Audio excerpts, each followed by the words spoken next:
जय हिंद साथियों, स्वागत है आपके अपने चैनल पढ़ाई लिखाई विद VK पे। मैं विकास सर आप लोग के सामने फिर एक बार हाजिर हूँ, इस बार यूट्यूब पे बहुत ही बेहतरीन क्लास लेके। जैसा कि 2023 में वैकेंसी का साल था, लेकिन 2024 में अभी इलेक्शन हुआ है, तो इलेक्शन के चलते वैकेंसी रुक गई थी। लेकिन सरकार ने फिर NTPC के माध्यम से रेलवे विभाग ने लगभग ग्रेजुएट लेवल पे 8,000 के समथिंग और इंटर लेवल पे 3,500 के समथिंग वैकेंसी लाई है। तो बहुत बच्चों का मैथमेटिक्स जो रहता है, मैथमेटिक्स बहुत प्रॉब्लम होता है, तो हम इस यूट्यूब पे बहुत ही बेहतरीन से चलाने जा रहे हैं, जिसमें हम लोग देखेंगे कि NTPC का जो भी प्रीवियस ईयर में एग्जाम में जो भी मैथ का क्वेश्चन पूछा गया है उसको हम आसानी से सॉल्व करने की कोशिश करेंगे। तो आइए टाइम न वेस्ट करते हुए देखिए, ऐसे NTPC का रीजनिंग का भी चलाया जाएगा, GS का भी चलाया जाएगा। और देखिए जो बच्चे थोड़ा बहुत पढ़े हुए हैं उनके लिए एकदम आसान लगेगा, और जो बच्चे थोड़ा सा बेसिक बहुत कमजोर है वो भी इस सीरीज को देखे, आप लोग को अच्छे से समझ में आएगा। तो आइए देखिए, हम लिए हैं NTPC 2016 का सेट लिए हैं, ठीक है। ऐसे ही क्रमागत हम 2024 तक जितने 2016 से लेकर 2024 तक जितने भी एग्जाम NTPC के हुए हैं उसमें मैथमेटिक्स के जो भी क्वेश्चन बने हैं डे बाय डे हम उसको डिस्कस करेंगे। तो आइए टाइम न वेस्ट करते हुए हम चलते हैं पहला क्वेश्चन पे। क्वेश्चन दिया है और चैनल से जुड़े रहिए, इसको शेयर लाइक जरूर कीजिएगा। आइए देखते हैं पहला क्वेश्चन। पहला क्वेश्चन है x और y के चाल का जो रेशियो दिया है 5:7 है। y 3 घंटे में 420 किलोमीटर की दूरी तय करता है, तो x की चाल ज्ञात करना है। देखिए मैं ऑप्शन भी बगल में लिख देता, लेकिन ऑप्शन लिखने से वीडियो थोड़ा सा डिस्टेंस जगह के चलते नहीं लिखा हो, इससे कोई और लेना देना नहीं है। आप लोग केवल क्वेश्चन देखिए और अच्छे से सीखने की कोशिश कीजिए, ठीक है। दिया है x और y के चाल का अनुपात। तो हम जानते हैं चाल बराबर क्या होता है, चाल बराबर होता है दूरी बट्टा समय। मतलब दूरी और अगर समय से भाग दे तो चाल निकल जाती है, ठीक है। तो दिया है कि x और y के चालों का अनुपात। तो मान लीजिए अगर चाल को हम यश मान लेते हैं, स्पीड इक्वल टू स्पीड को इंग्लिश में चाल को इंग्लिश में स्पीड बोलते हैं। तो मान लीजिए यश1 दिया है, यश1 और यश2 दिया है 5:7, ठीक है। यश1 मान लीजिए आप x की चाल है, क्या है y की चाल है। अब दिया है कि y 3 घंटे में 420 किलोमीटर की दूरी तय करता है, तो y कितना है 7 है। 7 जो है 7 यन मान लीजिए आप। जब भी संबंध से हटता है तो इसके आगे कोई भी नंबर लगा सकते हैं, कोई भी नंबर लगा सकते हैं, ठीक है। तो दिया है 7 यन जो है चाल बराबर दूरी बट्टा समय, ठीक है। तो यहाँ से यन की वैल्यू हम निकालेंगे। 7 यन एक स्टेप और ले लीजिए, तो यहाँ पे कितना हो जाएगा 140। तो यन की वैल्यू कितना हो जाएगा 20। तो हमसे क्या पूछा है, यक्स की चाल पूछा है। तो यक्स की चाल 5 यन है, ठीक है। और वाई की चाल क्या थी, वाई की चाल थी 7 यन, ठीक है। तो यन की हम वैल्यू निकालनी है, तो यक्स की चाल निकालना है। यक्स की चाल यहाँ से क्या हो जाएगा 5 इंटू यन क्या दिया है 20, यानी 100 किलोमीटर प्रति घंटा यक्स की चाल आ जाएगी, ठीक है। अब आइए अगला क्वेश्चन देखते हैं। अगला क्वेश्चन दिया है, इसको सॉल्व करना है। तो इसको सॉल्व करने के लिए हम देखते हैं, जब भी चलिए डायरेक्ट सॉल्व कर लेते हैं। जैसे इसको हम गुणा सबसे पहले इसमें करेंगे, तो इसका गुणा हम इसमें करेंगे, कितना होगा मल्टीप्लाई करेंगे तो x में 2x का गुणा करेंगे कितना हो जाएगा 2x स्क्वायर। ये एक जब आप लोग सीख जाएंगे एकदम आसानी से, एक मतलब 20 सेकंड 30 सेकंड में सवाल आसानी से सॉल्व किया जा सकता है, ठीक है। इसका गुणा करेंगे तो x में 2x का गुणा करेंगे तो 2x स्क्वायर, ठीक है। अब यहाँ पे माइनस दिया, अब x का गुणा किस में करेंगे y में करेंगे। x का मल्टीप्लाई y में करेंगे कितना हो जाएगा माइनस, यहाँ पे सिंबल लग गया, ठीक है, xy, ठीक है। x और y में गुणा करेंगे तो xy। अब क्या करेंगे, ठीक है, a प्लस ले लेंगे प्लस, और y का गुणा किस में करेंगे इसमें करेंगे, कितना हो जाएगा तो y का गुणा 2x में करते हैं तो 2xy, ठीक है। अब प्लस और माइनस का गुणा कितना हो जाएगा माइनस। अब y का गुणा y में किया जाएगा तो y स्क्वायर, ठीक है। इसको लिख लाइन और हम देखते हैं, तो क्या हो जाएगा 2x square minus Y square. 2xy में से xy घट जाएगा, कितना आ जाएगा xy, यही इसका आंसर हो जाएगा, ठीक है। हम आसानी से समझने का काम आइए आगे देखते हैं। दिया है कि देखिए जब आप लोग को स्पीड बन जाएगा एकदम एक एक देखते क्वेश्चन देखते ही लिखना ही नहीं पड़ेगा, अपने आप लग जाएगा। लेकिन मैं थोड़ा सा जो बच्चे थोड़ा बेसिक बहुत कमजोर है उन लोगों को बिल्ली के साथ चल रहा हूँ। तो दिया है 2.5 kg आलू का मूल्य 120 रुपया है, तो 1.5 kg आलू का मूल्य ज्ञात कीजिए। कभी कभी बड़ा डाटा भी दे देता है, दे देगा। देखिए सबसे आसानी से हम इसको लगा लेंगे। इसको हम लिख देंगे 2.5 यानी 201/2 का जो वैल्यू दिया है, कितना दिया है 120 रुपया। तो एक का वैल्यू कितना हो जाएगा, एक का वैल्यू हो जाएगा, इसको अगर हम ले आएंगे तो चलिए एक लाइन हम लिख देते हैं 120, ठीक है। इसको ले आएंगे तो 2/5 यानी कितना हो जाएगा 48 रुपया। 1 kg का वैल्यू कितना हो जाएगा 48 रुपया। तो कितना पूछा है 1/48, 1/2 कितना हो जाएगा 24 रुपया, ठीक है। एकदम आसानी से हम लोग इसको लगा देंगे। अगला क्वेश्चन दिया है 1 से 100 तक संख्या लिखने पर कितनी बार 5 आएगा। तो होता क्या है, जब हम लोग एग्जाम हॉल में बैठते हैं प्रेशर इतना ज्यादा बच्चों अपना हम लोग ले लेते हैं कि आसानी से क्वेश्चन लगने वाला है लेकिन गलत हो जाता है। तो इसको क्या किया जाता है, जब भी एग्जाम में आए आपके जब मैथ लगाएंगे तो आपका स्पीड काफी अच्छा बढ़ जाएगा। तो लिख लिया जाता है, लिख ले 5 लिख ले। 5 लाना है, कितनी बार 5 आएगा 1 से लेके और 100 तक हम लिखते हैं तो कितनी बार 5 आएगा। तो एकदम हम लिख लेते हैं 5, 15, 25, 35, 45, 50, 51, 52, 53, 54, 55, 56, 57, उसके बाद से 58, उसके बाद से 59, 60 नहीं आएगा 65, उसके बाद से 75, उसके बाद से 85, उसके बाद से 95। इसको हम काउंट करेंगे तो 1 2 3 4 5 6 7 8 9 10 11 12 13 14 15 16 17 18 19। एग्जाम हॉल में 19 भी दिया गया, बच्चे मार के निकल जाएंगे। लेकिन क्या दिया यहाँ पे हम देखेंगे 55 में 5 जो है 2 बार आ रहा है, तो इसको क्या किया जाएगा 2 बार काउंट किया जाएगा। कितना हो जाएगा 19 से 19 आया है, 55 में 2 बार काउंट किया गया, कितना होगा 20, ठीक है। 1 से लेकर 100 तक संख्या लिखने पर 5 कितनी बार आएगा 20 बार आएगा, ठीक है। तो आसानी से देखिए। आइए अब अगला क्वेश्चन देखते हैं। दिया है कि 3 क्रमागत संख्याओं का योग 42 है, तो मध्य वाली संख्या ज्ञात करना है। जब भी ऐसा क्वेश्चन आता है गणित में अक्सर जब हम संख्याएं मानते हैं, जब भी हम संख्याएं मानेंगे, देखिए इसको हम सॉल्व करेंगे तो मान लिया संख्या जो पहली है फर्स्ट संख्या है, फर्स्ट संख्या आपका हो गया x - 1, सेकेंड संख्या हो गया x, तो तीसरी संख्या होगा x + 1। ऐसे हम लोग गणित में संख्या मानते हैं। मान लीजिए 5 संख्या दे, इसको x - 2 और x + 2 यहाँ पे हो जाएगा, ऐसे बढ़ाते जाएंगे, ठीक है। तो दिया है 3 संख्याओं का योग 42, तो यही संख्या है पहली फर्स्ट संख्या है, सेकेंड संख्या है, मिडिल वाली संख्या यही पूछा है, x का मान पूछा है, क्या है थर्ड संख्या है। तो दिया है तीनों का योग 42 है, तो हम डायरेक्ट जोड़ लेंगे। लेकिन चलिए एक स्टेप लिख देते हैं x - 1 + x प्लस x + 1 = 42, ठीक है। तो 3x यहाँ से 1 1 कट जाएगा, तो 3x बराबर कितना हो जाएगा 42। तो x का मान कितना हो जाएगा 42। तो पहला संख्या हो जाएगा आपका x का मान आ गया 14, यही पूछा ही है। अगर मान लीजिए पहली संख्या पूछते तो पहली संख्या क्या हो जाएगा 13, दूसरी क्या निकाले हैं 14 और तीसरी क्या हो जाएगा 15, यही बीच वाला संख्या पूछा है। तो हम मध्य संख्या ज्ञात कर देंगे।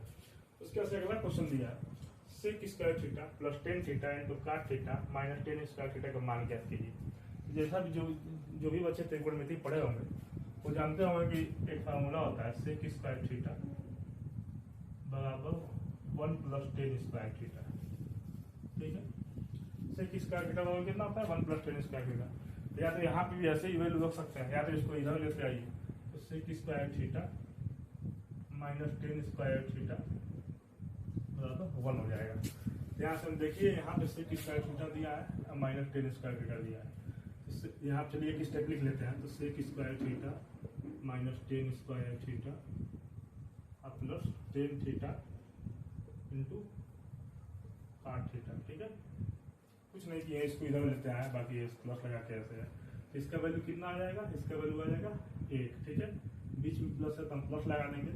और tan theta into cot theta का जब भी गुणा करेंगे, क्योंकि होता है टेन थीटा बराबर होता है sine upon cos, tan theta बराबर होता है, इतना बेसिक हम नहीं ले चलेंगे, चलिए बताया जाता है साइन अपॉन कॉस थीटा, और इसी का उल्टा जो होता है वो कॉट थीटा हो जाता है। कहने का मतलब है कि टेन थीटा और कॉट थीटा जब भी मल्टीप्लाई होंगे तो कट जाते हैं आपस में, तो क्या आ जाएगा यहाँ पे 1 आ जाएगा। तो इसका आंसर कितना हो जाएगा 2, ठीक है, कितना हो जाएगा 2। तो उसे किसका theta plus tan theta cot theta minus tan cot theta का मान कितना हो जाएगा 2 आ जाएगा। चलिए अगला क्वेश्चन देखते हैं। देखिए मैं अपने पास से कुछ भी क्वेश्चन नहीं लाया हूँ, जो 2016 में एनटीपीसी का पेपर हुआ है उसी का प्रीवियस ईयर का पेपर है, सेम ऐसा पेपर दिया, वही क्वेश्चन सब लाया गया है यहाँ पे। इसलिए नहीं है कि आप लोग को ये नहीं है कि छोटा छोटा क्वेश्चन है, छोटा भी क्वेश्चन आता है, लेकिन एग्जाम हॉल में बैठेंगे तो वही छोटा क्वेश्चन बहुत बड़ा हो जाता है, बड़ा भी क्वेश्चन पूछता है।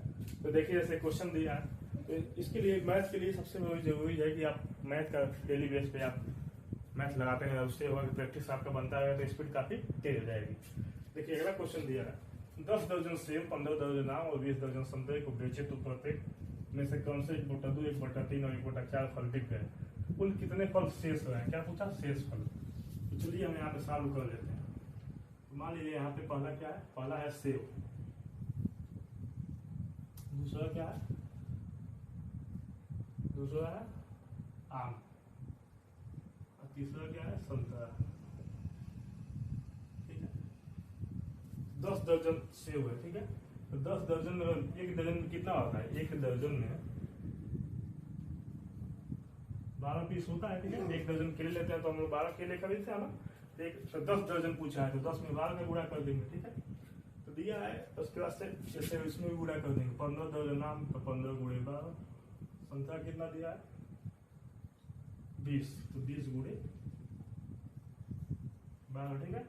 ये तो हम निकाल लेंगे। अब दिया है कि कितना फल बिक गए, तो हम जानते हैं अगर यहाँ से देखिए 1/2 फल बिक गए, 1/2 फल सेव का बिक गए, एक का आंसर दिया है तो 1/2 बिक गए, तो सेव का जो है 1/2 बिक गया, तो शेष कितना बचा? शेष बचा 1/2, ठीक है। इसका हम क्या निकालेंगे? शेष निकालेंगे, तो यहाँ पे 1/2 कर देंगे या फिर डायरेक्ट सॉल्व कर लेंगे। 2 छक्के 12 यानी 60 फल क्या हो जाएगा? 60 सेव बच जाएगा। इसका शेष पर अगला देख लेंगे, 15 गुणे 12। अब दिया 1/3 जो है, 1/3 आम बिक गए, तो कुल कितने मतलब शेष पूछा है, कौन सा शेष भी पूछा है। तो 1/3 बिक गए, अगर यहाँ पे मान लीजिए 1/3 अगर बिक गए, 1 में से 1/3 अगर माइनस कर देंगे तो कितने शेष बचेंगे? 2/3। तो यहाँ क्या करेंगे? 2/3 से गुणा कर देंगे। यही थोड़ा सा समझने का बात है। 1/3 क्या है? बिक गए, तो जब 1/3 बिक गए 1 में माइनस कर देंगे तो शेष वहां पे आ जाएगा। तो यहाँ पे शेष कितना आ जाएगा? 2/3। तो आम जो है इसका अगर निकालेंगे, काटेंगे इसको, तो 3 × 5 = 15, 12 × 5 = 60 दूनी 120, 120 क्या बच गया?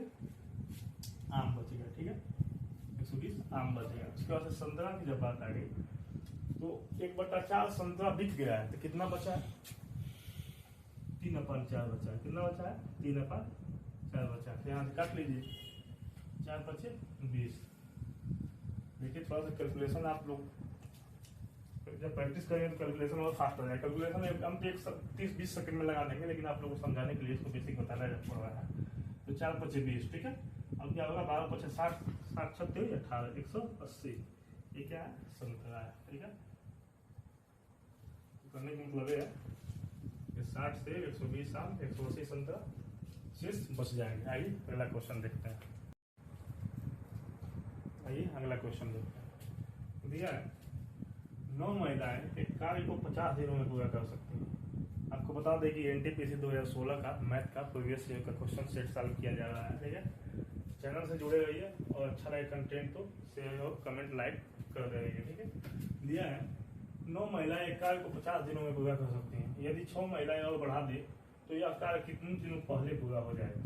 इसको हम सॉल्व करेंगे। तो देखेंगे जब भी जो लड़के थोड़ा सा मैथ जानते होंगे, एक फार्मूला होता है M1 D1 = M2 D2। इसी से हमने यहाँ M क्या है? M जो है, M मतलब मैन हो गया, और D मतलब क्या है? डे हो गया, दिन हो गया, ठीक है।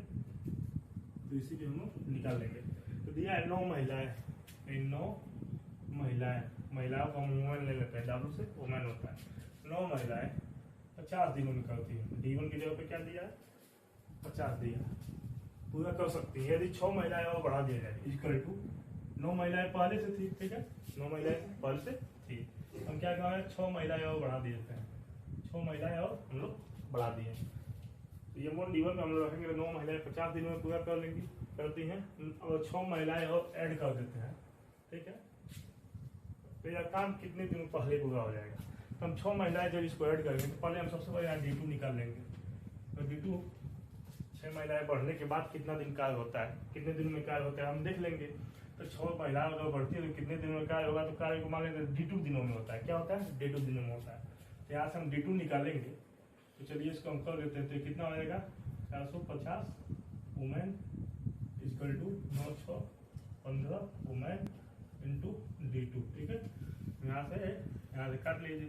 तो D2 बराबर कितना हो जाएगा? 15 दिया 45, ठीक है। तो जो 6 महिलाएं जब बढ़ रही हैं तो काम जो है 30 दिनों में कर रही है, लेकिन पूछ रहा है कि यह कार्य कितने दिनों पहले पूरा होगा। तो हम लोग टोटल डे कितना था, टोटल दिन कितना था? 50, कितना था? 50 दिन था।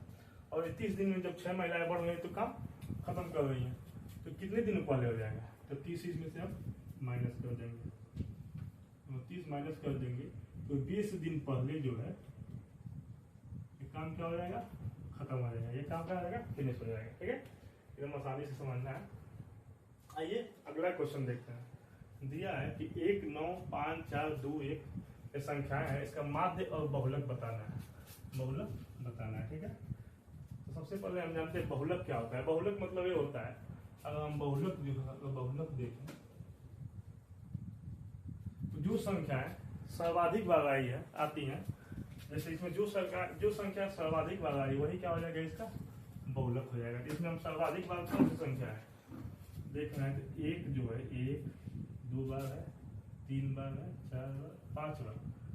बाकी संख्याएं ज्यादा रिपीट नहीं हो रही। ये कितने बार रिपीट होगा? 1 2 3 4 5। इसका बहुलक कितना हो जाएगा? 1। ऐसे एक जो संख्या है ये कई बार आया हुआ है। इसकी माध्य की बात करें तो माध्य निकालने के लिए सबसे पहले हम इसको जोड़ लेंगे, डायरेक्ट जोड़ लेते हैं। चलिए 9 1 10 5 15 4 19 2 21 22 9 31 9 40 40 2 42 1 43 9 52 1 53 54 55 1 56। कितना हो गया? हम लोग क्या होगा? माध्य निकालने के लिए हम क्या करते हैं? पदों का योग बटा पदों की संख्या। पदों का योग मतलब कितने पद हैं, तो पदों का योग हम लोग जोड़े तो कितना आया है? 56। अब कितनी संख्या है? टोटल 14 संख्या है, ठीक है। 1 2 3 4 5 लेके 14 संख्या है। आज इसका योग हम लोग किए हैं तो कितना आया है? 56। तो कितना हो जाएगा? माध्य कितना हो जाएगा? 14 चौको 56। कितना हो जाएगा? 4। तो क्या पूछा है? माध्य और बहुलक पूछा है। तो माध्य हो गया आपका 4, बहुलक कितना हो गया? 1, ठीक है। एकदम आसानी से हम लोग इसको देख लेंगे। अगला क्वेश्चन दिया है कि 360 और 450 का महत्तम समापवर्तक ज्ञात कीजिए। महत्तम समापवर्तक का मतलब ये होता है कि वे संख्या है जो इन दोनों संख्या में हाईएस्ट कॉमन हो। इसको इंग्लिश में बोलते हैं HCF, हाईएस्ट कॉमन फैक्टर, ठीक है। हाईएस्ट कॉमन फैक्टर मतलब ऐसी संख्या है जो इसको इस दोनों को विभाजित करती है, सबसे बड़ी संख्या है। तो हम देखते हैं कि संख्याएं जो है, देखिए 6 से गुणा करें, 6 से 60 से करें तो 60 से भी कट जाएंगे ना, 60 से नहीं कटेंगे, ठीक है। तो मान लीजिए यहाँ से कहने का मतलब यह है कि छोटी संख्या से काटेंगे तो होता नहीं है। मान लीजिए यहाँ पे हम लोग 15 से काट ले, 15 दूनी 30 से 15 चौको 60, 15 से कट जाएगी, लेकिन क्या है? छोटी संख्या है। हमको क्या लेना है? बड़ी संख्या लेना है। गुणनखंड विधि से भी निकाला जा सकता है। जैसे मान लीजिए समझाने के लिए 2 और 4 का HCF पूछे, ठीक है, 2 का HCF पूछे, सबसे बड़ा इसका कॉमन क्या है? चाहे बड़ी संख्या ले लेते हैं। यहाँ मान लीजिए 4 है 8 है, इसका HCF पूछे। HCF का मतलब हाईएस्ट कॉमन फैक्टर। तो यहाँ पे 4 गुणे 1, यहाँ हो जाएगा 4 गुणे 2। तो हाईएस्ट कॉमन, तो देखते हैं हाईएस्ट कॉमन जो है 4 ही इसमें है। तो इसका HCF क्या हो जाएगा? 4 हो जाएगा। तो वैसे ही इसका हम लोग देखेंगे, इसका अगर हम लोग गुणा करेंगे 90 में 9 चौको 36 और 9 5 45। तो 90 से बड़ी कोई संख्या नहीं है, इसको काट दें, ठीक है। तो सबसे हाईएस्ट कॉमन फैक्टर इसका क्या हो जाएगा 90, यानी इसका महत्तम समापवर्ती क्या हो जाएगा 90, एचसीएफ इसका आ जाएगा। आइए अगला क्वेश्चन देखते हैं। आइए देखिए अगला क्वेश्चन देखते हैं। दिया है यदि किसी व्यक्ति ने 1300 रुपया में कोई वस्तु बेचकर 30% का लाभ कमाता है तो वस्तु का क्रय मूल्य ज्ञात कीजिए। सबसे पहले हम जानते हैं बेच कर लाभ कमा लिया है, क्या कितना लिया है लाभ कमा लिया है। तो हम क्रय मूल्य इसका मान लिया 100 है, ठीक है। क्रय मूल्य हम इसका 100 मान लेते हैं। तो क्या किया 30% का लाभ कमा लिया है। तो जो लाभ जो है 30% का कमा लिया है, तो 30% का इसका विक्रय मूल्य कितना हो जाएगा। विक्रय मूल्य को सेलिंग प्राइस इंग्लिश में लिखते हैं। इसका विक्रय मूल्य जो हो जाएगा, विक्रय मूल्य होता है, ठीक है। तो एसपी जो हो जाएगा 100 में अगर 30% जोड़ेंगे तो कितना हो जाएगा 130%। तो जब लाभ कमा लिया तो इसका विक्रय मूल्य 130% हो गया। इसी का वैल्यू दिया है, 130% की वैल्यू दिया है कितना 1300 रुपया। तो एक की वैल्यू कितना हो जाएगी, एक की वैल्यू हो जाएगी 1300 अपन 130, 1% की वैल्यू हो जाएगी। तो क्या पूछा है 100% का वैल्यू पूछा है, तो 100% की वैल्यू निकाल देना है। तो 1% की वैल्यू कितना हो जाएगा 130, 1300 35 इसको काटेंगे कितना हो जाएगा 10। तो 100% की वैल्यू कितना हो जाएगा, 1% की वैल्यू 10, तो 100% की वैल्यू कितना हो जाएगा 1000 रुपया, ठीक है। 1000 रुपया यही इसका आंसर आएगा। क्रय मूल्य कितना हो जाएगा 1000 रुपया। तो सीपी कितना हो जाएगा 1000 रुपया, ठीक है। आइए अगला क्वेश्चन देखते हैं। दिया है पुष्पा ने 2 दर्जन पेन 480 रुपया में खरीदे तथा 4 पेन के हिसाब से 100 रुपया पर पैकेट बेचा, उसका लाभ परसेंट ज्ञात कीजिए। जब भी ऐसा क्वेश्चन आता है तो हम देखेंगे दिया 2 दर्जन पेन का 480 रुपया में खरीदे, तो 2 दर्जन का मतलब कितना हुआ, 2 दर्जन का मतलब कितना हुआ 24 हो गया, ठीक है। कितना होगा 24 पेन हो गया। तो 24 पेन जो है 480 रुपया में खरीदा। तो जो 24 पेन है, 24 पेन जो है 24 पेन का जो सीपी है खरीदने का कास्टिंग प्राइस है, सीपी मतलब होता है क्रय मूल्य, कितना में खरीदा 480 रुपया में। तो एक पेन का सीपी कितना हो जाएगा, एक पेन का सीपी, एक पेन का क्रय मूल्य कितना आ जाएगा, इसमें सीधे नीचे चला आएगा। तो 24 में करेंगे तो 20 रुपया। अरे 24 पेन का 480 रुपया, तो एक पेन का सीपी कितना हो जाएगा 20 रुपया। अब क्या कहा है 4 पेन के हिसाब से 100 रुपया प्रति पैकेट बेच दिया है। अब देखेंगे दूसरा कंडीशन दिया है 4 पेन के हिसाब से 100 रुपया प्रति पैकेट बेच दिया, यानी जो है 4 पेन जो है 4 पेन का एसपी जो है सेलिंग प्राइस कितना बेचता है 100 रुपया प्रति पैकेट, यानी 4 पेन का जो एसपी है 100 रुपया। तो एक पेन का एसपी कितना हो जाएगा, एक का जो एसपी हो जाएगा कितना हो जाएगा 25 रुपया, ठीक है। आइए सीपी कितना आ गया, एसपी आ गया 25 रुपया और सीपी आ गया 20 रुपया। तो निकालना क्या है, पूछा है लाभ परसेंट।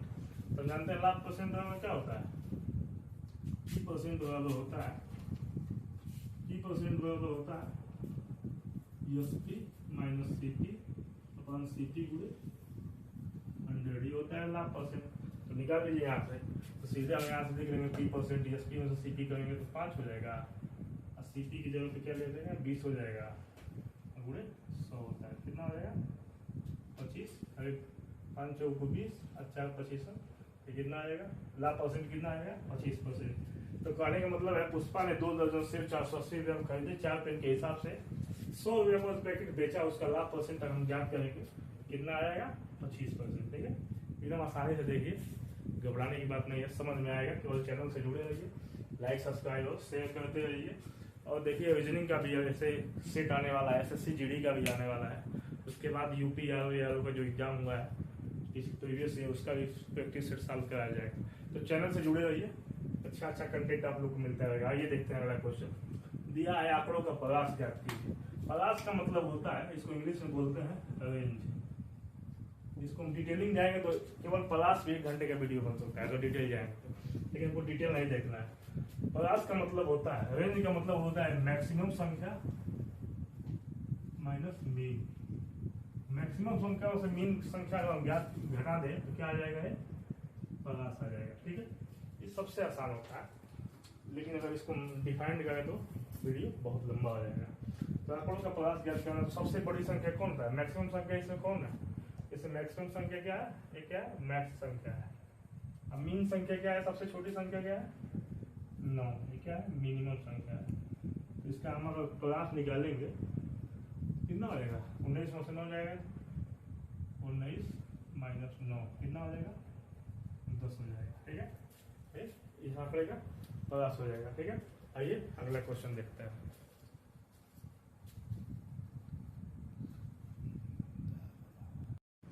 आइए अगला क्वेश्चन देखते हैं। दिया है विस्तार कीजिए s + 2 का होल क्यूब। ये एकदम आसान है, जैसे कि इस पे दिया है a + b, जैसा कि हम जानते हैं a + b का होल क्यूब क्या होता है, a पे 3 घात a cube b cube plus 3ab a + b। इसी पे क्या आप विस्तार कर दिया, एकदम आसान सवाल है। ठीक है, अगला क्वेश्चन दिया है विक्रम और विवेक एक कार्य को 50 दिनों में मिलकर पूरा कर सकते हैं, 50 दिनों में मिल के पूरा कर सकते हैं। ठीक है, उन्होंने 20 दिनों तक एक साथ काम किया, फिर चले गए, उनके द्वारा किया गया, उनके द्वारा कितने कार्य किए गए हैं। ठीक है, दिया विक्रम और विवेक एक कार्य को 50 दिनों में पूरा कर सकते हैं, उन्होंने 20 दिनों तक एक साथ कार्य किया, फिर चले गए, उनके द्वारा कितने कार्य किए गए। फिर एकदम आसान है। ठीक है, विक्रम जो है, विक्रम और विवेक जो है, एक दिन का काम निकाल लिया जाए, एक दिन का काम निकाल लिया जाए, कुल काम 50 दिनों में करते हैं। ठीक है, अगर एक दिन का काम निकाल लिया जाए 1/50 हो जाएगा। ठीक है, अगर विक्रम और विवेक मिलकर कुल काम 50 दिनों में करते हैं, अगर एक दिन का काम निकाल लिया जाए 1/50 हो जाएगा। क्या पूछा है, 20 दिनों में कितने कार्य करेंगे, तो 20 से गुणा कर दिएगा 20 दिन का काम निकालने के लिए, 20/50 2/5 काटेंगे इसको तो मतलब विक्रम विवेक 50 दिन में पूरा कर सकते हैं, उन्होंने 20 दिन तो एक साथ कार्य किया और फिर चले गए, उसके द्वारा कितने कार्य किए गए। तो विक्रम और विवेक जो है 50 हो गया, एक दिन में इनके कार्य 50 दिन में मिलकर करते हैं और 20 दिनों तक साथ किया, उसका फिर चले गए, एक दिन का कार्य इनका निकालेगा, 20 दिन का काम इसका, इन 2/5 काम करके चलेगा। पूछ रहे आप शेष कितना काम बचा, तो 2/5 काम जो है 20 दिनों में करके चले जाते हैं, तो शेष कितना है, 1 में से 2/5 करेंगे और 3/5 जो काम है वो शेष बच जाएगा। यानी 2/5 काम किए लेकिन 3/5 काम होगा ये शेष हो जाएगा। ठीक है, अगला क्वेश्चन दिया है, दिया है कि यल और यम का अनुपात दिया है 3:7, यम यन का अनुपात दिया है 2:3, तो यन और यल का अनुपात पूछा है। कुछ नहीं करना है, इसको डायरेक्ट हम क्वेश्चन देखते ही लगा सकते हैं, लेकिन चलिए इस पर एक लाइन हम लिख लेते हैं। तो यहाँ पे हम देख रहे हैं, क्वेश्चन को देख लिया जाए, डायरेक्ट यम के जगह पे यहाँ पे 5 दिया है। ठीक है, और यहाँ पे यम के जगह पे 2 दिया है, इसको हम गुणा कर देते हैं, यहाँ पे 2 से गुणा कर दें, यहाँ पे 5 से गुणा कर दें, यहाँ पे यम सेट हो जाएगा। ठीक है, तो यहाँ पे हम लिख लेंगे, तो जब 2 से गुणा करेंगे, 2 से गुणा इसमें भी होगा, एक संख्या में तो कर नहीं सकते हैं क्योंकि ये दोनों संबंधवान में है। ठीक है, गुणा करेंगे तो यहाँ पे यल कितना हो जाएगा, यहाँ पे 2 से गुणा किया है समीकरण में, यल संबंध यम कितना हो जाएगा, यहाँ पे 2 × 6 और 2 × 5 = 10। कहने का मतलब ये है कि जब हम यम यहाँ पे 2 है, यहाँ पे यम 5 है, तो इसको बनाने के लिए दोनों संख्याओं को सेम करने के लिए यहाँ पे अगर हम 5 से इसमें गुणा कर दें तो यम सेम हो जाएगा, यहाँ पे अगर 2 से गुणा करें तो यम सेम हो जाएगा। तो यहाँ पे अगर 2 से गुणा करेंगे तो 2 से 3 और 5 दोनों में गुणा करेंगे, 2 × 6 2 × 5 10। तथा यहाँ पे देखेंगे तो यम संबंध यम कितना हो जाएगा, 5 दूनी 10 5 × 15। ठीक है, यहाँ पे हम देख रहे हैं यम जो है, यहाँ पे यम और यहाँ पे यम दोनों सेम हो गए हैं। ठीक है, तो हम डायरेक्ट इसको लिख लेंगे, यम संबंध यम कितना होगा, यम यहाँ पे हम निकालेंगे, यम का मान कितना हो जाएगा, यम संबंध यम हो जाएगा, यम बराबर यहाँ पे क्या है 15 है। ठीक है, यम बराबर क्या हो जाएगा 15, यल का जो वैल्यू दिया है, यल की वैल्यू 6।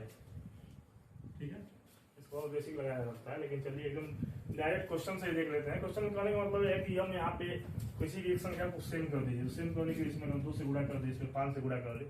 एक संख्या हमको यम जो है दोनों में सेम हो गया, उसका से जब सेम हो गया तो यम और यम बच गया, इसी का वैसे पूछा है तो कितना हो जाएगा 15 संबंध, यन का वैल्यू आ गया 15, यल का वैल्यू आ गया 6, 15 संबंध 6। इसको काट सकते हैं हम, और काटेंगे तो कितना हो जाएगा 3 × 5 = 15, 3 × 6, यानी 5 संबंध 2 का रेशियो आ जाएगा। ठीक है, अब यहाँ क्वेश्चन है सबसे कम भिन्न ज्ञात कीजिए। सबसे कम भिन्न कौन सा है? एक बार फिर बता दें कि एनटीपीसी 2016 में जो पेपर हुआ है उसी का ये पेपर है। ये प्रीवियस ईयर यूट्यूब पे आप लोगों को चलाया जा रहा है, जुड़े हैं चैनल से और देखते हैं। ठीक है, पूछा है सबसे कम भिन्न कौन है। इसको डायरेक्ट अगर हम देखेंगे इसको बड़ा दिया, सबसे पहले हम इसको डायरेक्ट डिवाइड करके देख लेते हैं। इसको मन में डिवाइड कर देते हैं। अगर 6 में 5 से गुणा कर 5 से भाग देंगे कितना हो जाएगा 1 पॉइंट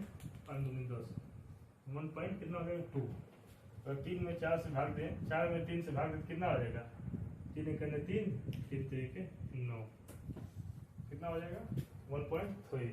फिर कितना हो जाएगा 3 अपन 2 है तो कितना हो जाएगा 1.5। एक कितना हो जाएगा 4 करने 4, कितना बचेगा 1, 4 दूनी 8, 4 × 20। ठीक है, तो सबसे बड़ा भिन्न पूछा है इसमें, तो सबसे बड़ा भिन्न हमने क्या देखा है 1/, इसमें क्या होता है 1.5। कितने नंबर पे 1 2 3 है, सबसे बड़ा भिन्न कौन है तीसरा 3/2। सबसे क्या पूछा है सबसे कम भिन्न पूछा है, बड़ा नहीं पूछा है। सबसे कम भिन्न जो जिसमें देखेंगे तो कौन सा हो जाएगा 1.2, ये 1.25 है, इसके आगे 2 के बाद 1 भी आ सकता है, इसलिए सबसे छोटा भिन्न कौन हो जाएगा ये हो जाएगा। सबसे कम भिन्न पूछा, सबसे बड़ा पूछेगा तो ये हो जाएगा। ठीक है, तो सबसे बड़ा ये हो जाएगा, सबसे छोटा ये हो जाएगा। ठीक है, आइए अगला क्वेश्चन देखते हैं। आइए अगला क्वेश्चन देखते हैं। दिया है राम ने प्रतिवर्ष साधारण ब्याज के समान दर पर 3 वर्षों के लिए शिव को 6,000 रुपया और 5 साल के लिए कृष्ण को 8,000 रुपया दिया। उसे दोनों से ब्याज के रूप में 5220 रुपया प्राप्त हुए, तो प्रति वर्ष ब्याज की दर ज्ञात करना है। यानी क्या करना है रेट ज्ञात करना है हमको। ठीक है, रेट प्रति ईयर ज्ञात करना है। ठीक है, तो हम जानते हैं साधारण ब्याज एसआई क्या होता है P/100। यहाँ पे P क्या है मूलधन है, R क्या है दर है, T क्या है समय है। ठीक है, हमको यही रेट निकालना है। तो हम देखते हैं आपने 3 वर्षों के लिए शिव को 6,000 रुपया दी। तो सबसे पहले हम मान लेते हैं इनमें समान दर है, यानी राम का दर जो है रेट जो है R मान लेते हैं, तो श्याम राम का है तो ये शिव का भी यही होगा। ठीक है, कभी मतलब ये है कृष्ण का भी यही होगा। रेट जो है समान है। रेट क्या है समान है। तो कहने का मतलब ये है कि 3 वर्षों के लिए शिव को 6,000 रुपये देता है, तो 6,000 जो है 3 वर्षों के लिए राम ने शिव को दिया 8% की दर से। ठीक है, तो बेसिक लगा रहे हैं, 60 का तो डायरेक्ट आप लगा सकते हैं, 36 18 8 25 40 सीधे जोड़ देंगे, बट्टा डिवाइड करने से यार निकल जाएगा।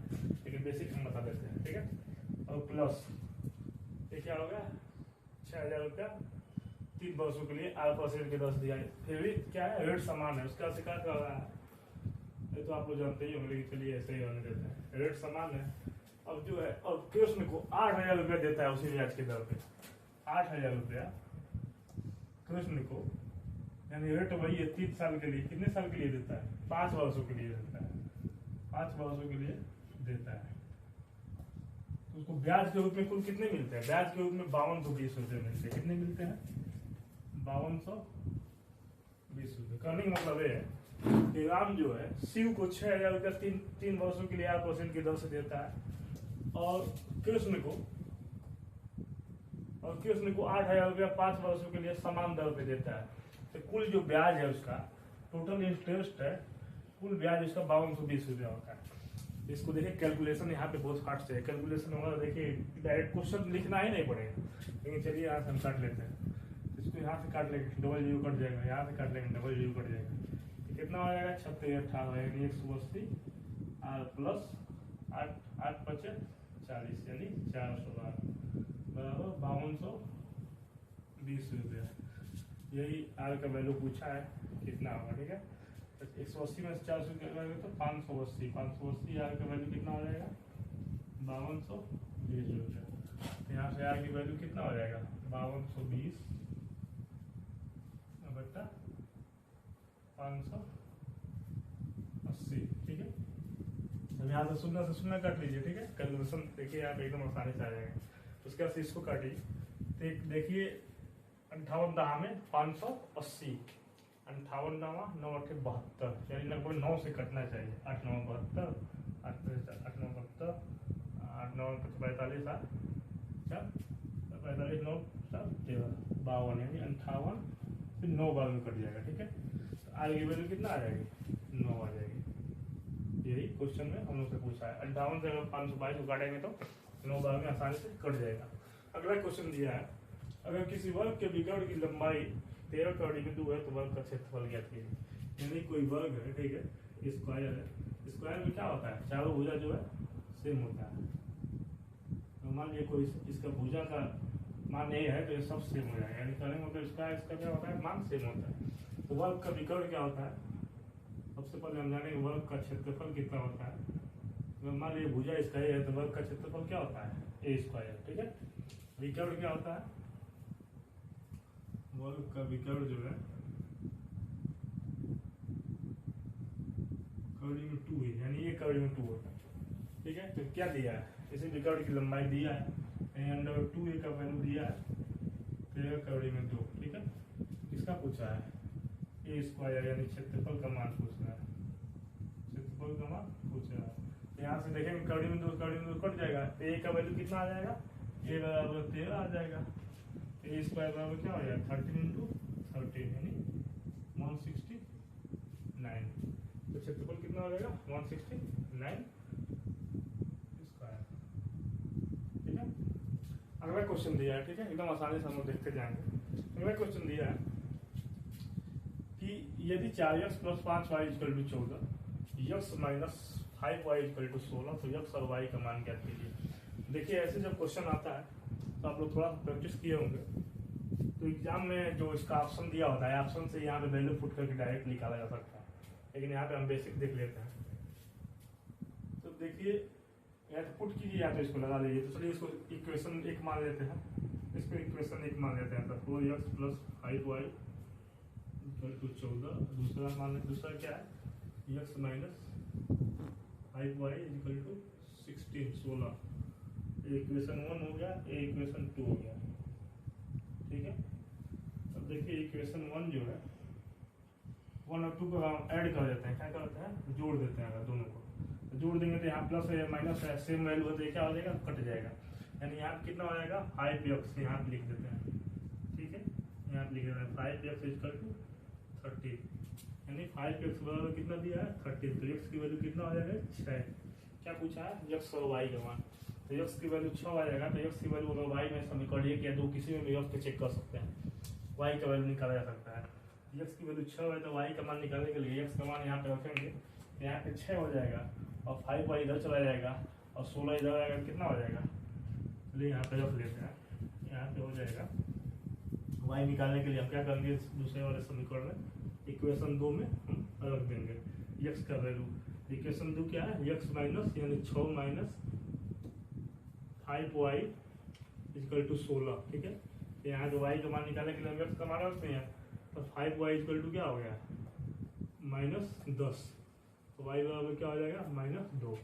इसलिए x का मान कितना आ गया है, x का मान आ गया है, x का मान आया है 6, x का मान यहाँ पे आ गया है 6 और y का मान आ गया -2। x का मान 6 और y का मान -2, ठीक है। ये आसानी से हम इसको देख लेंगे। आइए अगला क्वेश्चन देखते हैं। आइए अगला क्वेश्चन देखते हैं। क्वेश्चन दिया है 6 फीट ऊंचे पेड़ से 10 फीट की दूरी पर 18 फीट ऊंचा बिजली का खंभा स्थित है। पेड़ की छाया की लंबाई ज्ञात करना है, ठीक है। क्या होगी, जैसे मान लिया 6 फीट का एक पेड़ है, ठीक है, 6 फीट का एक पेड़ है। अब क्या दिया है 10 मीटर की दूरी पर, 10 मीटर इधर भी ले सकता है, इधर भी ले सकता है। 10 मीटर की दूरी, 10 फीट की दूरी पर 10 फीट इधर भी ले सकता है, उधर भी ले सकता है। एक बिजली का खम्भा स्थित है, बिजली का खम्भा स्थित है, बिजली के खम्भे का जो लेंथ दिया है 18 फीट दिया है, ठीक है। अब पूछ रहा है कि पेड़ जो है, ये पेड़ जो है इसी की छाया जो है, छाया की लंबाई पूछा है। तो छाया इधर भी पड़ सकती है, इधर भी पड़ सकती है, लेकिन इधर पड़ेगी तो हम आसानी से इसको सॉल्व किया जाता है। तो पेड़ की छाया का हमने यहाँ से ले लें, तो इसी की लंबाई लेंथ पूछा है। तो चलिए यहाँ से मान लीजिए, अगर इसको यहाँ पे हम ए मान लें, इसको हम बी मान लें, इसको सी मान लें, इसको डी मान लें, तो यहाँ से इसको हम मिला देते हैं, इसको यहाँ से मिला देते हैं। ए हो गया, बी हो गया, सी हो गया, डी हो गया, यहाँ पे ई हो गया, ठीक है। तो यहाँ का इतना लेंथ दिया है 10 फीट, ठीक है। यहाँ से यहाँ का दिया है 10 फीट। अब इसको हम मान लेते हैं यक्स, इसको हम क्या मान लेंगे, यक्स मान लेंगे। तो यही यक्स की लंबाई पूछा है। तो हम देखेंगे A B C D E, A B C D E. देखेंगे कि पेड़ की छाया की लंबाई जो यक्स पूछा है, इसके लिए सबसे आसानी से हम लोग देखेंगे कि जो त्रिभुज ए बी सी है,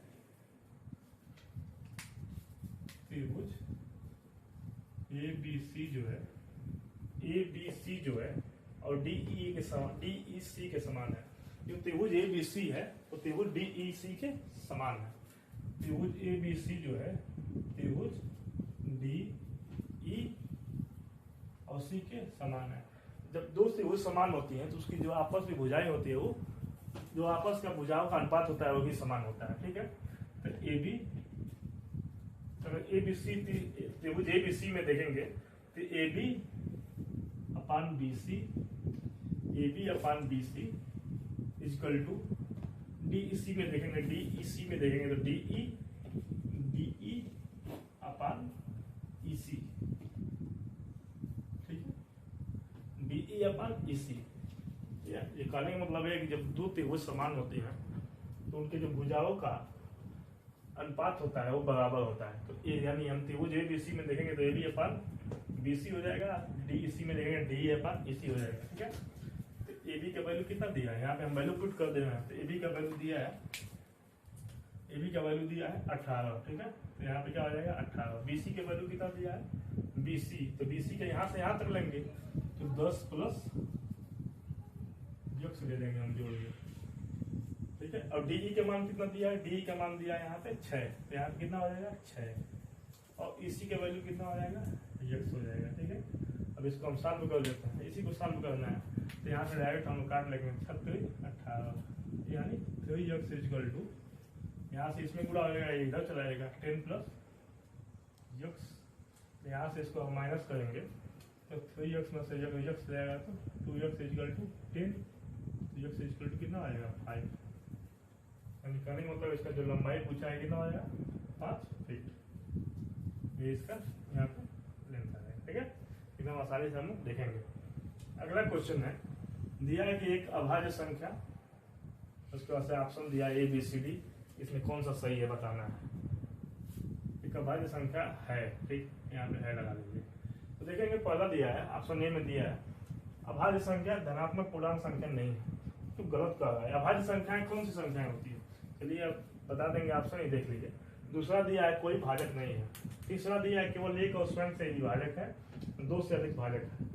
कहने का मतलब ये है कि अभाज्य संख्या मेरे, तो अभाज्य संख्या यहाँ पे 3 भी हो सकता है, 5 भी हो सकता है, 7 भी हो सकता है, 11 भी हो सकता है, 13 भी हो सकता है, 17 भी हो सकता है, ऐसी संख्याएं काफी हो सकती हैं। कहने का मतलब है कि अभाज्य संख्या वे संख्याएं होती है जो केवल 1 से कटती हैं, या तो 1 से डिविजिबल होती हैं, या स्वयं से होती हैं, या तो 1 से कटेंगी या 3 से कटेंगी, या तो ये 1 से कटेगा भाग जाएगा, नहीं तो 5 से जाएगा। कहने का मतलब है कि अभाज्य संख्या या तो 1 से कटेंगी या स्वयं से विभाजित होंगी। तो ऑप्शन क्या सही हो जाएगा इसमें, ऑप्शन सी सही हो जाएगा। एक धनात्मक पूर्णांक संख्या नहीं है, बिल्कुल गलत कर रहा है। एक धनात्मक पूर्णांक संख्या है, ये बिल्कुल धनात्मक संख्या है, कोई भी भाजक नहीं है, बिल्कुल भाजक है, स्वयं से विभाजक है, 1 से विभाजक है, भाजक तो एक ही है।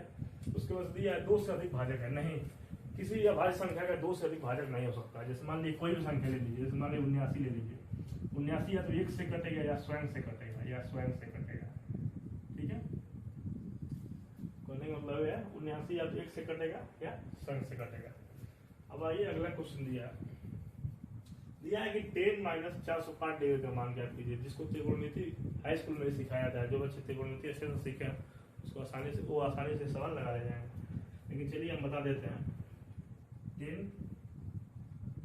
दिया है माइनस 405 डिग्री, इसको हम लिखेंगे, इसको ऐसे भी लिख लेते हैं, माइनस आगे कर लेंगे, -10 405 डिग्री। जैसे यहाँ पे लगा देते हैं 10 360 डिग्री प्लस कितना हो जाएगा 45 डिग्री। ठीक है, यहाँ पे माइनस सही है। 10 360 डिग्री प्लस 45 डिग्री, तो 360 में जो वैल्यू यहाँ पे होता है, तो यहाँ पे 90 माइनस, यहाँ पे 180 माइनस, यहाँ पे 270 प्लस 360। तो कहने का मतलब जब 10 360 प्लस 45 डिग्री आएगा, इसका वैल्यू कितना होता है 10 45 आएगा। ये क्या आ जाएगा -10 45 डिग्री। तो 10 45 डिग्री का मान कितना होता है 1 होता है, तो क्या हो जाएगा ये -1 इसका आंसर आ जाएगा। ठीक है, फिर हम आसानी से देखिए। आइए चलते हैं अगले क्वेश्चन पे। आइए अगला क्वेश्चन देखते हैं। ठीक है, देखिए डाटा कितना बड़ा देखने में लग रहा है, लेकिन जब इसको सॉल्व करेंगे तो कुछ भी नहीं है इसमें। ऐसे एग्जाम में आपको बड़ा बड़ा लिख के आता है, बच्चे घबरा जाते हैं, घबराना नहीं है, क्वेश्चन को अच्छे से पढ़ना है, उसके बाद लगाने के बाद ऑप्शन को अच्छे से देखना है, उसके बाद से टिक लगाना है। नहीं तो आंसर आने के बाद में टिक गलती लग जाता है, दूसरा बी की जगह सी लग जाता है। इन सब छोटी छोटी गलतियों से बचना है। आइए क्वेश्चन देखते हैं। दिया है आपके पास 20 बड़ी और 16 छोटी डायरिया है, और प्रत्येक पैक में दोनों को मिलाकर गिफ्ट पैक बनाना चाहते हैं, बिना किसी शेष के आप अधिकतम कितने गिफ्ट पैक बना सकते हैं। जब भी दिया है अधिकतम, यानी 20 है आपके पास एवं 16 है, मैक्सिमम पूछा है, मैक्सिमम कितने बना सकते हैं। तो जायज की बात है, कुछ नहीं कह रहा है, क्या कह रहा है एचसीएफ निकालने के लिए कह रहा है, यानी महत्तम समापवर्तक एचसीएफ निकालने के लिए कह रहा है। तो 20 और 16 का एचसीएफ कितना हो जाएगा, 20 और 16 का एचसीएफ जो है 4 हो जाएगा। तो इसका आंसर क्या हो जाएगा, अधिकतम कितने गिफ्ट बना सकते हैं, 4 गिफ्ट बना सकते हैं। ठीक है, आइए अगला क्वेश्चन देखते हैं। दिया है एक निश्चित मूलधन पर 10% वार्षिक की दर से 2 वर्षों में साधारण ब्याज राशि 2000 रुपया है। इसी मूलधन पर यदि वार्षिक आधार पर चक्रवृद्धि ब्याज लगे तो ब्याज राशि में अंतर क्या होगा। तो एक फार्मूला सबसे फेमस है, याद कर लीजिए, 2 साल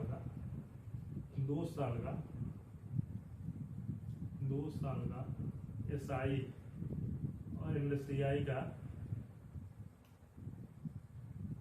अंतर पूछता है। तो अंतर मान लीजिए अगर डी है, अंतर पूछेगा, अंतर मान लीजिए डी है, तो क्या होता है डी बराबर मूलधन पी दर का स्क्वायर बटा 100 का स्क्वायर। ठीक है, इसी से हम आसानी से निकाल लेंगे। तो सबसे पहले यहाँ पे क्या दिया है, यहाँ पे दिया है रेट दिया है कितना 10%। ठीक है, और क्या दिया है, टाइम दिया है, टी दिया है 2 साल, ब्याज राशि दिया है, साधारण ब्याज राशि दिया है, यानी एसआई दिया है 2000 रुपया। ठीक है, तो हम सबसे पहले यहाँ से क्या निकाल लेंगे, यहाँ से हम पी निकाल लेंगे। तो टी बराबर क्या होता है, एसआई बराबर क्या होता है, एसआई बराबर पी का पी आर टी अपन 100 डायरेक्ट। चलिए यहाँ से जैसे कि लिख लेते हैं, कुछ नहीं करना है आपको, कैलकुलेशन केवल फास्ट रखना, एक लाइन का सवाल आ जाएगा। ठीक है, यहाँ से पी निकालेंगे तो पी बराबर क्या हो जाएगा 2000 गुणे 100, उसके बाद से 10% आर का वैल्यू दिया, टी का कितना दिया 2। ठीक है, 10 दूनी 20, यहाँ से कट लीजिए, 20 से 20 कट जाएगा, यहाँ पे कितना आ जाएगा 100, यहाँ से 20 बच जाएगा, यानी 10,000। टी का वैल्यू कितना आ जाएगा 10,000। अब क्या पूछा है, 2 साल का अंतर क्या होगा। तो अंतर देखेंगे डी बराबर पी आर स्क्वायर पर 100 स्क्वायर से लगा लेंगे। ठीक है, यहाँ पे डी बराबर क्या हो जाएगा 2 साल का अंतर है साइंसीआई का, ये जो अंतर पूछा है यही डी है, यही अंतर है। ठीक है, तो डी बराबर पी कितना दिया है 10,000, आर का होल स्क्वायर, रेट कितना दिया है 10%, 10 का स्क्वायर करेंगे तो 100। ठीक है, अपान 100 का होल स्क्वायर 1 0 गुणे 1 0, यहाँ से ये सीधे कट जाएगा, 4 जीरो हो गया, 4 जीरो हो गया, कट जाएगा। तो इसलिए डी बराबर कितना आ जाएगा 100 रुपये। कहने का मतलब है कि इसके जब अंतर निकालेंगे तो ये कुछ नहीं करना है। आप देखेंगे यहाँ पे 2 साल का अंतर का फार्मूला होता है, आप लोग इसको नोट डाउन कर लीजिएगा, नोट डाउन कर लीजिए। 2 साल का जो अंतर होता है उसी का ही फार्मूला होता है, डी बराबर या स्क्वायर होता है 100 का होल स्क्वायर। हमने ऐसे यहाँ से की मूलधन निकाल लिया, मूलधन को यहाँ पे रख दिया, उसका से आंसर आ गया। आइए देखते हैं अगला क्वेश्चन देखते हैं। ठीक है, दिया है 24वां क्वेश्चन है 60 का 120% के 2/3 का मान ज्ञात कीजिए। कुछ नहीं करना है, 60 का मतलब होता है गुणे 120%। 120 जब परसेंटेज P% को क्या लिखते हैं P/100। ठीक है, ये सब तो बेसिक चीज़ है, इतना तो आना चाहिए। नहीं आएगा तो इसके पीछे हम पढ़ाई लिखाई भी देखे पे अपने चैनल पे मल्टीप्लिकेशन पीछे बताया हूँ, जाके आप लोग देख सकते हैं। और देखिए 60 का 120% यानी 120/100 के 2/3 का मान पूछा है। कुछ नहीं करना है, कैलकुलेशन करना है। यहाँ पे देख लीजिए, यहाँ पे 1 जीरो से 1 जीरो कट गया, यहाँ से 1 कट गया, अब 3 दूनी 6, कितना आएगा 2 गुणे 12 गुणे 2, 12 दूनी 24 दूनी 48, 48 इसका आंसर है। अगला दिया है एकदम छोटा क्वेश्चन दिया है, देखिए लेकिन इसको मेथड के द्वारा लगाया जाएगा। जब वैसे लगाएंगे बेसिक पे गलत हो जाएगा। तो इसको देखेंगे, सबसे पहले हम बोर्ड मास जब पढ़े होंगे देखेंगे, सबसे पहले भाग किया जाता है, उसके बाद से क्या किया जाता है, सबसे पहले भाग किया जाता है, उसके बाद से गुणा किया जाता है, उसके बाद से क्या प्लस किया जाता है, उसके बाद से माइनस किया जाता है, और ब्रैकेट हो तो ब्रैकेट साथ किया जाता है। और इतना जितना सिंबल दिया उसके माध्यम से होता है। सबसे पहले क्या किया जाएगा, भाग दिएगा, 4 चौको 16 गुणे 3 2 + 7, 4 3 12 - 2 + 7 कितना हो जाएगा 12 - 2 12 7 19 19 से 2 17, इसका आंसर हो जाएगा। 29वां क्वेश्चन है, इसका औसत का 30% दिया हुआ। सबसे पहले हम औसत निकालेंगे। तो औसत क्या होता है, औसत एवरेज इसका होता है पदों का योग, योग अपान संख्या, पदों का योग अपान पदों की संख्या। इसका हम औसत निकालेंगे तो कितना हो जाएगा, तीनों को हम जोड़ देंगे। तो जोड़ने के लिए सबसे पहले 1/2 + 3/4 और + 2/8 को जोड़ देंगे। इसको जोड़ेंगे तो कितना आएगा, यहाँ पे अगर यहाँ पे लौसा ले लेते हैं, लौसा कितना आ जाएगा 8 हो जाएगा। 2 चौको 8 और + 4 दूनी 8 तो 3 दूनी 6 और 8 करने 8 2 यहाँ पर आएगा, कितना आया 6 4 10 2 12 8। इसका एवरेज जो आ गया कितना आ गया 12/8। अब इसी का 30% पूछ रहा है, तो 12/8 जो है 12/8 और 30% निकाल लीजिए। इसका वैल्यू कितना आएगा 12/8 गुणे 30/100, 1 से 1 शून्य कट गया यहाँ पे। ठीक है, 2 × 5 = 10, 2 × 6 = 12। ठीक है, यहाँ से काट लीजिए, 2 × 5 = 6, 2 चौको 8, 9/20, ये क्या हो जाएगा आपका आंसर हो जाएगा। ठीक है, तो ये 28 क्वेश्चन, 2 क्वेश्चन और बचा है, आइए उसको देखते हैं। ठीक है, आइए देखते हैं अगला क्वेश्चन। दिया है स्टैंडर्ड डिवीजन ज्ञात करने के लिए। स्टैंडर्ड डिवीजन क्या बोलते हैं, मानक विचलन। क्या बोलते हैं स्टैंडर्ड डिवीजन, क्या बोलते हैं मानक विचलन, स्टैंडर्ड डिवीजन को बोलते हैं। तो मानक विचलन निकालने के लिए देखिए 3 चीज़ों की बहुत आवश्यकता होगी। पहले हमको माध्य निकालने आना चाहिए, उसके बाद से परसेंट निकालने आना चाहिए। और मानक विचलन जो है, मानक विचलन क्या होता है, अंडर रूट में परसेंट होता है। परसेंट देखिए यहाँ पे लिखा गया फार्मूला, अंडर रूट में परसेंट होता है। स्टैंडर्ड डिवीजन मतलब अंडर रूट परसेंट। परसेंट को विचरण भी कहते हैं, प्रसार भी, इसको एग्जाम में विचरण भी लिख के आ सकता है, प्रसार भी लिख के आ सकता है। ठीक है, तो सबसे पहले हम क्या निकालेंगे, मानक विचलन निकालने के लिए सबसे पहले हम माध्य निकालेंगे। तो माध्य निकालेंगे तो माध्य क्या होता है, पदों का योग बट्टा पदों की संख्या। तो हम यहाँ पे डायरेक्ट निकालेंगे। तो माध्य बराबर क्या हो जाएगा, पदों का योग कितना हो जाएगा 10 11 हो गया 21 9 30 10 40 41 9 50 50/5 यानी 10। माध्य कितना हो गया 10 हो गया। अब माध्य निकालने के लिए उसके बाद हम क्या निकालेंगे, परसेंट निकालेंगे। परसेंट निकालने के लिए हम क्या करेंगे, देखिए हमें आप लिख दिए संख्या जो है इसमें से माध्य को माइनस करके स्क्वायर करेंगे। तो संख्या सबसे पहले क्या है 10 है। तो चलिए हम परसेंट निकाल देते हैं। परसेंट ही बच्चे यहाँ पे अक्सर फंसते हैं। चलिए यहाँ से हम निकाल लेते हैं, वहाँ फार्मूला दिखाया गया है। ठीक है, तो पासवर्ड बराबर सबसे पहले देखेंगे संख्या यानी 10 है पहला संख्या जो इसको हम ले लेंगे 10 में से माध्य को माइनस करेंगे 10 में से 10 जाए अब इसका स्क्वायर कर देंगे ठीक। इसका से प्लस प्लस हम लगा देंगे। उसके बाद से ये संख्या है संख्या में से माध्य को माइनस कर देंगे। तो संख्या क्या है 11 है 11 में से माध्य कितना है 10 है 11 में से 10 का करके स्क्वायर कर देंगे। छोटा है इसलिए हम ले लेना है आसानी से, बड़ा है तो बड़ा में लिखना नहीं डायरेक्ट अपने मन में एग्जाम्पल करके लगा देना है इसको ठीक है। उसके बाद से क्या करेंगे फिर संख्या आ गया 9। सबसे पहले हम क्या किए हैं माध्य दिया है 10 पहली संख्या में से माध्य को घटा के स्क्वायर किए हैं, दूसरी संख्या में से माध्य को घटा के स्क्वायर किए हैं, तीसरी संख्या में से माध्य को घटाएंगे तो 9 में से 10 जाए -1 ठीक है -1 इसका स्क्वायर ऐसे लिख ले रहा है 9 - 10 का होल स्क्वायर। देखिए एक चीज हम देख रहे हैं कि पासवर्ड जब भी आएगा ये हमेशा एक क्या आएगा पॉजिटिव में आएगा यानी हमेशा धनात्मक आएगा, कभी ये ऋणात्मक नहीं आ सकता, ये भी अंडरवुड में है।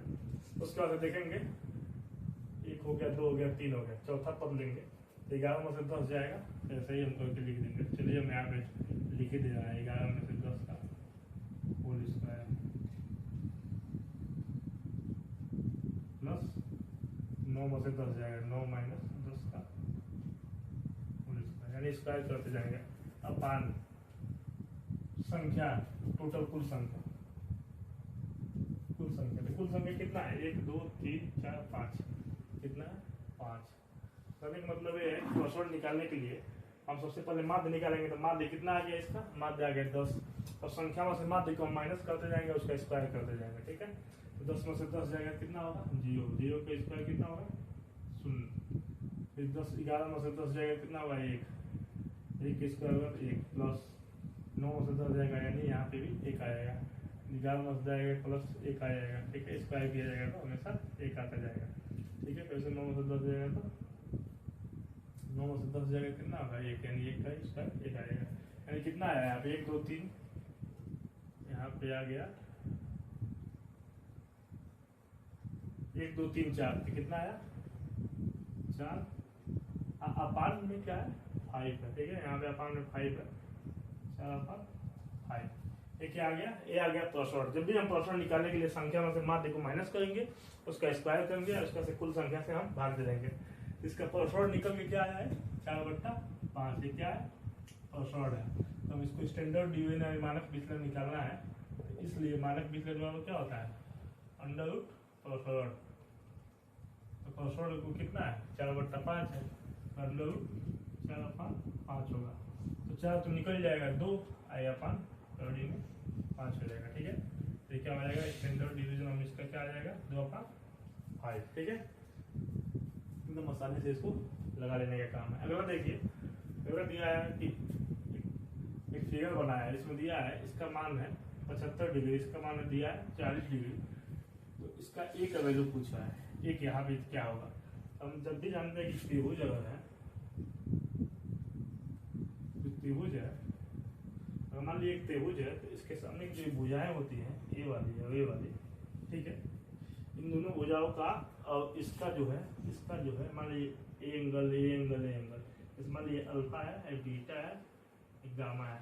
अल्फा बीटा और गामा का जो कुल मान होता है अल्फा प्लस बीटा और प्लस गामा इसको हम ले लेते हैं alpha plus beta plus gamma कितना आता है 180 डिग्री होता है ठीक है। यहाँ पे क्या दिया है यहाँ पे देखिए फिगर बन रहा है तो यहाँ पे इसको हम यक्स मान लें यहाँ पे इसको देखिए यहाँ पे फिगर बन रहा है ठीक है। यहाँ पे हम यक्स डिग्री ले लें यक्स मान लें तो यक्स प्लस 75 प्लस 40 क्या हो जाएगा इसका मान क्या होता है 180 डिग्री ठीक है। यानी अल्फा बीटा और गामा अल्फा बीटा गामा त्रिभुज यानी तीनों का जो सम होता है 180 डिग्री होता है। तो तीनों का सम कितना हो जाएगा 180 डिग्री। तो यहाँ पे हम यक्स की वैल्यू निकालेंगे यक्स की वैल्यू निकालने के लिए 180 में से 180 माइनस 7 4 11 115 डिग्री कितना हो जाएगा 65 डिग्री ठीक है। यक्स की वैल्यू कितना आ जाएगा 65 डिग्री। तो यक्स की वैल्यू 65 डिग्री यहाँ पे आ गया है। यहाँ पे क्या आया यक्स की वैल्यू 65 डिग्री आया। तो हम जानते हैं सरल रेखा इसका जो कोण बनता है 180 डिग्री का बनता है कितना बनता है 180 डिग्री का। तो ये यक्स और प्लस ए टोटल कितना आ जाएगा 180 डिग्री हो जाएगा। ठीक है, तो ये यक्स का मान दिया है 65 डिग्री, तो ए का मान कितना हो जाएगा, ए का मान यहाँ से निकालेंगे। तो 65 डिग्री है तो 180 में से 65 जाएगा कितना होगा 115 डिग्री। इकोनॉमिक मतलब यहाँ पे कितना आ जाएगा, ए की वैल्यू कितना आ जाएगा 115 डिग्री। तो इसको आप लगाएंगे तो एकदम आसानी से लग जाएगा, इसको नंबर खींचने की आवश्यकता नहीं है। तो ऐसे ही जुड़े रहिए हमारे चैनल से और अच्छे कंटेंट आप लोग को देखने के लिए मिलेगा। अभी कुछ दिन में रीजनिंग का भी बैच चालू किया जाएगा, SSGD का भी चालू किया जाएगा। तो इससे जुड़े रहिए और आप लोगों को कंटेंट मिलता रहेगा। इसको लाइक कीजिए, शेयर कीजिए, सब्सक्राइब कीजिए। जय हिंद, मिलता है अगले वीडियो।